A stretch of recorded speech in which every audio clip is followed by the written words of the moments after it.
అందరికీ నమస్తే అండి. Welcome back to my channel. ఇవాల్టి వీడియోలో గ్రీన్ గ్రేప్స్తో 3 వెరైటీస్ ఆఫ్ రెసిపీస్ చూపించబోతున్నానండి. 2 రకాల జ్యూసెస్ అండ్ ఇంకొకటి స్వీట్ అండి. గ్రేప్స్తో హల్వా చేసి చూపించబోతున్నాను. వాటర్ కంటెంట్ ఎక్కువగా ఉన్న ఈ గ్రేప్స్లో హెల్త్ బెనిఫిట్స్ కూడా చాలా ఉంటాయండి. మన బాడీకి కావలసిన micro nutrients, vitamins, minerals, antioxidants ఇలా.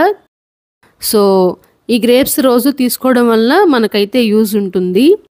ఫీవర్ వచ్చి తగ్గినప్పుడు నోరు చేదుగా ఉండి ఏమీ తినాలనిపించదు కదా, అలాంటప్పుడు ఇలా గ్రేప్స్ కొంచెం తింటే నోటికి రుచిగా ఉంటుంది. సోర్ అండ్ స్వీట్ ఫ్రూట్స్ని చాలామంది ఇష్టపడతారు. ఇంకొంతమంది పుల్లటివి తినాలంటే ఇష్టపడరు. అలాంటప్పుడు ఇలా పుల్లగా ఉండే ఫ్రూట్స్తో ఏదో ఒక రెసిపీ చేసుకొని తినడమో, లేదంటే షుగర్ కానీ హనీ కానీ వేసుకొని జ్యూస్ లాంటిది చేసుకొని తీసుకోవడమో చెయ్యాలి. సో ఇవాళైతే నేను మీకు ఆ రెసిపీసే చూపించబోతున్నాను.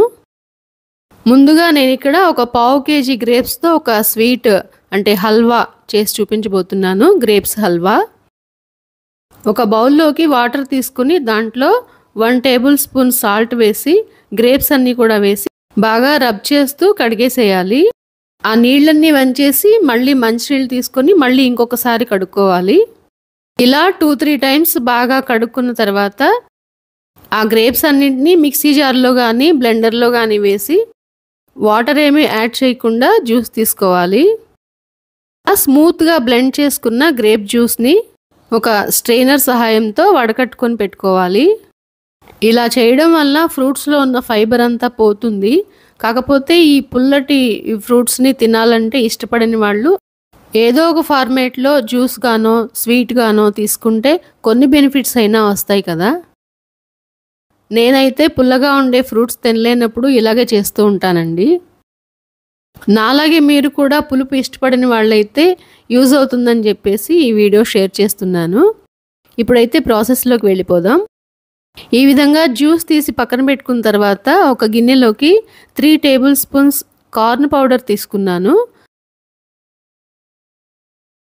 దాంట్లోకి 2-3 టేబుల్ స్పూన్లు వాటర్ కూడా కలిపి స్పూన్తో ఉండలు లేకుండా కలుపుకొని గ్రేప్ జ్యూస్లో వేసి మొత్తం కలిసేలాగా బాగా కలుపుకోవాలి.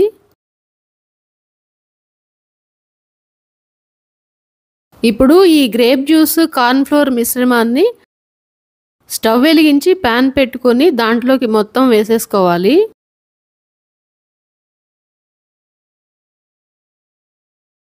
ఈ గ్రేప్స్ పులుపుని బట్టి షుగర్ యాడ్ చేసుకోవాలి. నేనైతే ఇక్కడ 4 స్పూన్ల వరకు షుగర్ యాడ్ చేశాను. గరిటె పెట్టి కలుపుకుంటూ ఉడికించుకోవాలి. లో టు మీడియం ఫ్లేమ్లోనే చేసుకుంటే మంచిదండి ఈ ప్రాసెస్ అంతా. నేను ఇక్కడ నాన్ స్టిక్ ప్యాన్ యూస్ చేస్తున్నాను. మ్యాక్సిమం అడుగంటకుండానే ఉంటుంది. అదే స్టీల్ ప్యాన్స్ యూస్ చేసినట్లయితే ఇంకొంచెం కేర్ఫుల్గా అడుగంటకుండా కంటిన్యూస్గా తిప్పుతూనే ఉండాలి. షుగర్ మొత్తం మెల్ట్ అయిపోయి కొంచెం ఉడికిన తర్వాత 2 టేబుల్ స్పూన్లు నెయ్యి కూడా వేశాను. చక్కగా నేతిలో ఉడుకుతూ క్రీమీ టెక్స్చర్ అయితే వచ్చిందండి. చాలా స్మూత్గా కనిపిస్తుంది కదా. ఈ రెసిపీ చేయడం చాలా ఈజీనేనండి. చాలా సింపుల్గా చేసుకోవచ్చు. టేస్ట్ వైజ్గా కూడా చాలా బాగుంది. ఇక్కడ గ్రీన్ గ్రేప్స్తో చేస్తున్నాం కదా, కానీ ఆ కలర్ అయితే రాలేదండి. కొంచెం food colour green colour add చేస్తే ఇంకా బాగుంటుంది చూడటానికి. కానీ నేనైతే ఏ ఫుడ్ కలర్ యూస్ చేయలేదండి. యాజ్ ఇట్ ఈస్గా ఏ కలర్ వస్తే ఆ కలర్తోనే మనం ఇంట్లో తినేదే కాబట్టి ఫుడ్ కలర్స్ అలాంటివి ఏమీ యూస్ చేయకుండా కూడా చేసుకోవచ్చు. చాలా తక్కువ ఇంగ్రీడియంట్స్తో చాలా తక్కువ టైంలో చాలా సింపుల్గా చేసుకునే ఈ గ్రేప్స్ హల్వా రెసిపీలో డ్రై ఫ్రూట్స్ కూడా ఉంటే బాగుంటుందని చెప్పేసి సన్నగా తరిగిన జీడిపప్పు, బాదం పప్పు, పిస్తా పప్పు కూడా యాడ్ చేశాను. ఇప్పుడు ఈ హల్వా బాగా చక్కగా దగ్గరగా ఉడికిపోయిన తర్వాత ప్యాన్ నుంచి సపరేట్ అవుతున్న టైంలో కూడా ఇంకొక 2 స్పూన్స్ నెయ్యి యాడ్ చేసుకోవచ్చు. ఇలా బాగా థిక్గా అయిపోయిన తర్వాత స్టవ్ ఆఫ్ చేసి కొద్దిగా చల్లారిన తర్వాత ఏదో ఒక గిన్నెలోకి దీన్నంతా ట్రాన్స్ఫర్ చేసుకొని బాగా చల్లారనివ్వాలి. వేడి తగ్గిన తర్వాత కొంచెం కలర్ కూడా చేంజ్ అయింది చూసారా?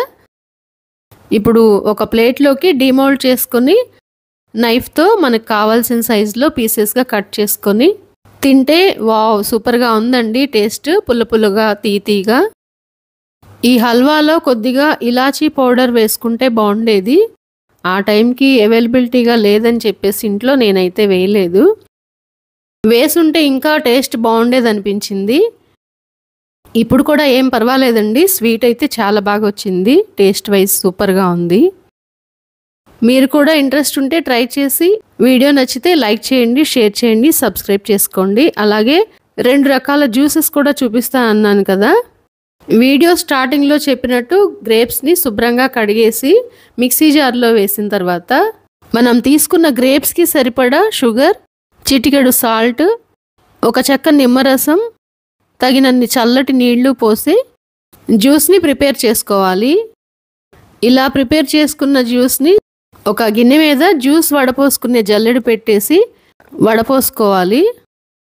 దాంట్లో వచ్చిన పిప్పంతా తీసేసి గ్లాస్లో పోసుకొని తాగేయడమే. ఇదొక పద్ధతి అండి. ఇంకొక పద్ధతిలో ఎలా చేశానంటే సేమ్ ప్రాసెస్సే, షుగర్కి బదులుగా తేనె వేసి చేశాను. ఏ మాటకు ఆ మాటేనండి. తేనె వేసి చేసిన జ్యూస్ కూడా బాగుంది. కానీ పంచదార వేసి చేసిన జ్యూసే కొంచెం ఎక్కువ బాగుంది. ఈ జ్యూసెస్లో నార్మల్ వాటర్ కన్నా ఐస్ వాటర్ కానీ ఐస్ క్యూబ్స్ కానీ యాడ్ చేసుకుంటే జ్యూస్ అనేది కూల్గా బాగుంటుంది. సమ్మర్ కదండి, ఏది తిన్నా ఏది తాగినా కొంచెం కూలింగ్ ఉంటే బాగుంటుంది అనిపిస్తుంది కదా. కూల్ డ్రింక్స్ తాగే బదులు ఇలా ఏదో ఒక ఫ్రూట్తో జ్యూస్ లాగా చేసుకొని తీసుకుంటేనే మంచిదండి. Water melon juice, Musk melon juice లేదా గ్రేప్ జ్యూస్, ఇలా ఏదో ఒక ఫ్రూట్ జ్యూస్. మ్యాంగో సీజన్ కదండి, మ్యాంగో జ్యూసెస్. మే నెల కూడా రాలేదు, ఇంకా తాటి ముంజలు కూడా వచ్చేసాయండి. 1 మంత్ నుంచే వచ్చేసాయి. కోకోనట్ వాటర్, చెరుకు రసం, బటర్ మిల్క్, ఇలా జ్యూసెస్తో, లిక్విడ్స్తో, ఇంకా పిల్లలకి ఇష్టమైన ice creams, kulfis, falooda, milk shakes, ఇలా రకరకాల ఐటమ్స్తో ఈ సమ్మర్ అంతా హ్యాపీగా గడిచిపోతుంది. ఈ ఎండలకి తట్టుకోలేక చిల్డ్ ఐటమ్స్తో చిల్ అవుదామని అనుకుంటాం, కానీ మరీ అంత చిల్డ్ ఐటమ్స్తో కాకుండా నార్మల్ కూలింగ్ ఉన్నవే ప్రిఫర్ చేయాలండి. లేదంటే కోల్డ్, కఫ్ వచ్చేస్తాయి. ఈ పుల్లని గ్రీన్ గ్రేప్స్తో 3 వెరైటీస్ అయితే చూపించేశానండి ఈ వీడియోలో. గ్రేప్స్ హల్వాతో పాటు పంచదారతో చేసిన గ్రేప్ జ్యూస్ అండ్ తేనెతో చేసిన గ్రేప్ జ్యూస్.